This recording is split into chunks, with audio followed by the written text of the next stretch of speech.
At a certain stage of your awakening, perhaps after a dazzling spiritual epiphany or a crushing personal crisis, you felt something within you irreversibly shift. The veil lifted, revealing the fragility of illusions, the repetitive patterns of life, and the deafening noise of existence. Then, suddenly, a profound, almost sacred silence descended. Initially, it was powerful, even inspiring, filling you with a sense of piercing clarity. But gradually, this sense of meaning began to fade, like morning mist. Not overnight, not dramatically, but quietly, almost imperceptibly. It was as if the soul itself, weary of the world's cacophony, gently turned down the volume of life, and then, as if forgetting, never turned the dial back up. You stopped chasing anything. You stopped worrying, not recklessly, but simply with a deep, almost silent sigh imbued with existential weariness. And then a question, at first timid, began to whisper louder, transforming into a persistent, piercing inquiry. Why is it that now, when I finally see the truth, such a numbness overwhelms me? Here lies a strange, almost cruel paradox. We expect spiritual awakening to ignite our passion, to fill us with fire. But for many, especially deeply introspective individuals, empaths, and relentless seekers, it does the opposite. It empties us. I'm immediately reminded of a conversation with Emily Smith, an extraordinarily intelligent, spiritually evolved woman whose bookshelves were overflowing with works from every significant author, from Eckhart Tolle to Alan Watts and Krishnamurti. Then, after an exhausting, dark night of the soul, she experienced a powerful, transformative awakening. She claimed to have seen the light.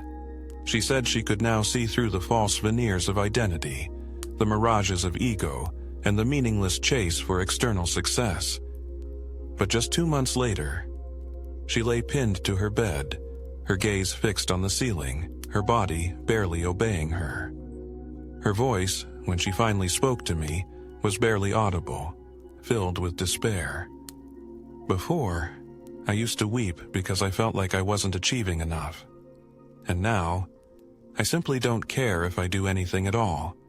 I thought this awakening would ignite a fire within me, not leave me feeling this empty. Even the great Carl Jung, the father of analytical psychology, foresaw this phenomenon decades ago, a state that could be called the post-awakening fog.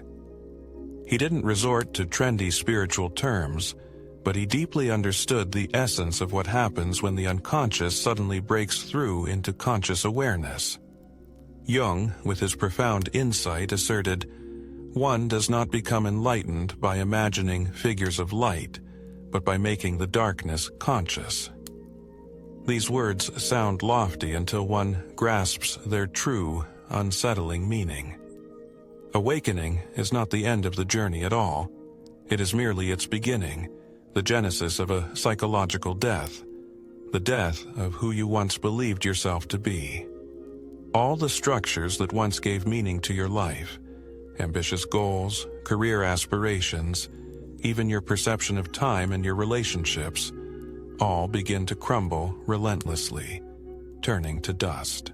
But here's the main catch, which Jung would undoubtedly have pointed out. Your ego doesn't vanish without a trace. It's merely disoriented, bewildered. It has lost its old map, its compass pointing the way, and without a new, clear map, all motivation simply evaporates.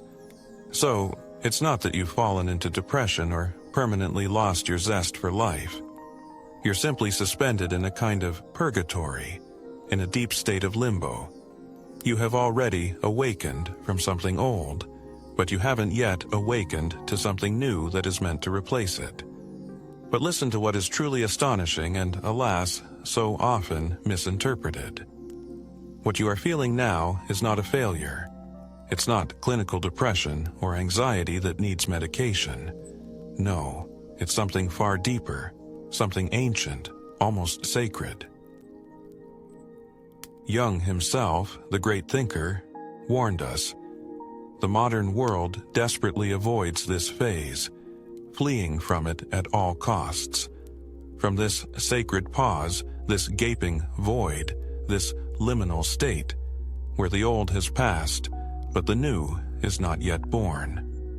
He saw it as absolutely essential for true individuation, that profound process in which you, step by step, become your authentic, undistorted self. But does anyone tell you about this crucial part? Hardly, and this is precisely what we will now explore, step by step. We will uncover what truly happens in the depths of your psyche after such an awakening. We will show how this sudden loss of motivation, which you feel so acutely when rightly understood and embraced, can transform into the greatest spiritual renewal you have ever experienced. So, if you are currently wandering in this dense post-awakening fog, bewildered and asking yourself where your former spark, your energy has gone, no, calm down. You are not going crazy. You are undergoing such a profound psychological shift, such a radical internal transformation, that most people simply lack the words to describe it. This is not merely an adjustment of your views or habits. It is a comprehensive, fundamental change that doesn't just regulate your thinking. It completely reprograms your entire internal operating system, altering the very foundation of your being. Those goals that once burned within you, the to-do lists, the 5-year plans, the hustle culture playlists, now they seem empty, no longer stir your soul. It's not about your inadequacy, but a tectonic shift happening within. Your very system of motivation is collapsing. And Carl Jung foresaw this phenomenon long before it became a trendy topic on social media. Let's delve deeper into this. For years, you were driven by your ego identity, the self you believed yourself to be. The craving for recognition, the pursuit of success, the deep need to be loved, all of these were powerful fuel. And there's nothing wrong with that. It's a natural chapter in the story of human development. Jung gave this a name, the persona, that very mask we carefully construct and wear to fit harmoniously into the social landscape. But then an awakening occurs, and this mask falls away, as if swept by a gust of wind. Suddenly, the compulsive desire to please vanishes. The race for the prize disappears because you see through it and witness the very mechanics of the game. And this changes everything. Without this mask, the old goals, like ill-fitting clothes, no longer suit you. They were tailored for a version of you that is now in the past. You're like an actor who has walked off stage but forgotten their lines, because the play has changed and the role no longer exists. This is why you are overcome by this feeling of indifference, this seeming apathy. It's not that you've lost your spark. You've simply outgrown the old fuel that fed your inner fire. Carl Jung deeply believed, our destiny is not to be slaves to our ego. On the contrary, we are here to integrate it, to carefully bring it into harmony with something immeasurably greater. He called this transformative path individuation, a sacred process leading us from a fragmented, disjointed existence to a whole, unified self. We are not talking about the petty self that greedily craves praise and external validation. No, we are speaking of the transcendent self, the deepest psycho-spiritual core within each of us that is inextricably linked to all existence. For this true self, neither your status, nor anyone's approval, nor even the crystal clarity of the path matters. Its sole, unwavering purpose is to express pure, unadorned truth. This is why, as soon as an awakening occurs, like a powerful internal jolt, your psyche begins to rapidly reconfigure itself. With relentless force, it rejects everything false, everything externally imposed, everything that was built solely on the foundation of the ego. This can apply to your work, deeply rooted relationships, long-held ambitions, and even that meticulously curated vision board you enthusiastically created in 2021. It's no wonder that people universally describe awakening as something simultaneously incredibly liberating and profoundly disorienting. It's a paradox that sweeps you off your feet, yet also gives you wings. However, the great Jung warned, if we stop at this stage, we simply get stuck. His words echoed, warning of a new trap. This is precisely where one of the most insidious traps for the awakened lies, the so-called spiritual bypass. Some, falling into it, begin to convince themselves that nothing truly matters, that all our reality is nothing more than an illusion. They disconnect from the world, linger in a kind of false detachment, sinking into apathy and emotional numbness. Tragically, they confuse true, conscious detachment with cold, destructive alienation. But the true self craves something different. It yearns to live through you, to embody heaven in this human form.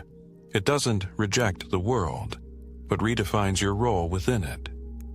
To step into this transformation, you must pass through a strange intermediate phase that Carl Jung brilliantly described, yet few recognize while experiencing it.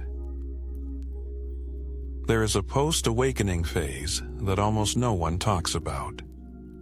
It lacks glamour and doesn't garner thousands of likes. It's not like serene meditation in Sedona or crafting profound quotes for Instagram. It manifests as a profound silence, an inability to explain yourself while the world continues to rush past you unchecked. Carl Jung would say you are not lost, you are between. You have already detached from the shackles of the ego, but you haven't yet found a new way to live from your true self. This space is not a failure. It is a sacred rite of passage. However, in our hyper-productive world, this stillness is misdiagnosed as laziness. This vital pause is mistaken for paralysis. And then you begin to condemn yourself. It is this self-condemnation that blocks the very life-giving energy your soul is desperately trying to reclaim. Carl Jung, the great thinker, gave a name to this profound psychological pause: enantiodromia. It's not just a halt, but a powerful, inevitable process where everything turns upside down, reversing into its complete opposite. It is in these moments of awakening that your inner pendulum begins its sacred swing, moving from a bustling, egocentric striving towards silence and peace at the very level of the soul. You feel your inner state inexorably transform, from a feverish, I must do everything, to a deep, almost resigned, why do anything at all? This colossal swing is not a sign of weakness, but a sacred, necessary stage. Only in this way, through this radical switch, is true balance restored. In ancient myths and teachings, this phase is known as the time of the hermit, a symbolic death preceding true rebirth. Imagine a caterpillar that, having enclosed itself in a cocoon, transforms into a liquid substance, a soup. It hasn't yet become a butterfly, but it has ceased to be the insect it once was. It's just a gelatinous, formless mass. And yes, this mass does nothing. It doesn't flail, doesn't fuss, doesn't try to change anything. It simply dissolves, allowing itself to be. It is at this moment that the ego panics. It desperately clings to action, to familiar identity, to a clear direction. But the deep self gently yet firmly whispers, let go, trust. I am creating something far deeper and more significant. It is here, unfortunately, that much of modern spirituality makes a mistake, trying to bypass these fundamental difficulties. It only encourages following one's joy, maintaining exclusively high vibrations, avoiding discomfort. And while pure intention and positive energy are undoubtedly important, Carl Jung would warn you, if you try to rush through the darkness to avoid it, you will inevitably miss the invaluable gold hidden within its depths. Carl Jung asserted that integrating the shadow, a courageous confrontation with the deeply repressed, uncomfortable aspects of our personality, is not merely a choice, but an absolute necessity for achieving inner wholeness. It's not an elective, not an add-on to life, but the most foundational curriculum for the human soul. That sacred void you may be feeling now is not a failure, but a sacred space, where the unconscious finally gets the opportunity to surface. You are not failing, you are digesting, transforming. Your psyche possesses incredible wisdom, acting with profound intention. It deliberately dampens your usual motivation, your drive, even your clarity of thought. In doing so, you are forced to stop, to feel, to observe, and to bring to light what has been so carefully buried. This is where the true, sometimes painful, yet vital work lies. And here, a miraculous, transformative shift occurs. When you cease resisting this void, when you surrender to its immensity, something astonishing begins to unfold. Motivation begins to return, but this time, it sounds completely different. There is no anxiety in it, no performative hustle, no desperate chase for anything. This movement is deeper, older, and much quieter. It's a kind of soul-led flow, which feels less like an exhausting pursuit and more like a deep, long-forgotten memory. Jung called this the emergence of the self, not an abstract concept, but a living, pulsating inner compass, pointing the true way. So, you have experienced this void. You have felt its all-consuming silence, its absolute stillness, the profound pause that dissolved everything familiar. And now, from this abyss, something entirely different begins to emerge within you. It's not a flash of lightning, not a deafening fireworks display, but rather a gentle, subtle inner pull. It doesn't call you back to the fragments of your old life, but gently yet persistently beckons you toward the creation of a completely new one. It is at this moment that your true self first speaks, not through words or logic, but through subtle hints, a deep inner resonance. This is what the great Carl Jung called the symbolic life. He was convinced that once the ego recedes, giving way to the integrated unconscious, we gain the ability to live from a source far deeper and more authentic than our habitual personality. Then, life ceases to be an exhausting struggle for survival and transforms into a profound, meaningful experience. And what's most striking, this transition often manifests in surprisingly mundane ways. When guided by yourself, you stop fussing and scrambling. You don't act impulsively but respond sensitively to what is happening. You are driven not by the panic of missing out, but by an inner sense of harmony, by what resonates with your very essence. You no longer desperately chase clarity. You simply recognize it when it arrives gently, yet surely.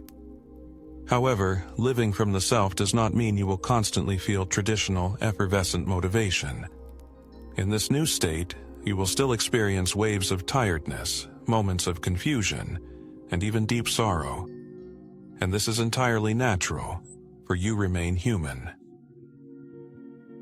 But what you will no longer experience is the exhausting, oppressive feeling of inner betrayal. That very sensation of dragging yourself through a life that feels entirely ill-fitting. Instead, imagine you suddenly realize you are irresistibly drawn to create, to build, even when no one else is around and no one is watching. You find the courage to decisively say no to what doesn't resonate with your soul. Even if from the outside it seems like the ideal choice, a golden opportunity, you begin to fearlessly follow your curiosity, allowing it to guide you, instead of mindlessly ticking off items from an endless to-do list. You consciously choose inner peace over frantic productivity. This becomes your new, pure fuel. It's not scorching adrenaline urging you to rush. It's a deep, peaceful attunement with yourself and the world. Carl Jung called this the symbolic life, a life lived not in ephemeral fantasies but in deep connection with one's own soul. It happens when you begin to unconditionally trust your inner imagery, mysterious dreams, surprising synchronicities, and subtle intuitive feelings, allowing them to be your reliable guide. So, how does this transformation manifest in our everyday, real life?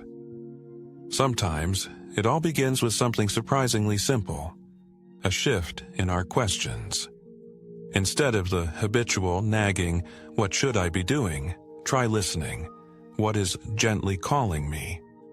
Instead of the rigid, "What's my plan?" ask with an open heart, "Where is life itself gently nudging me?"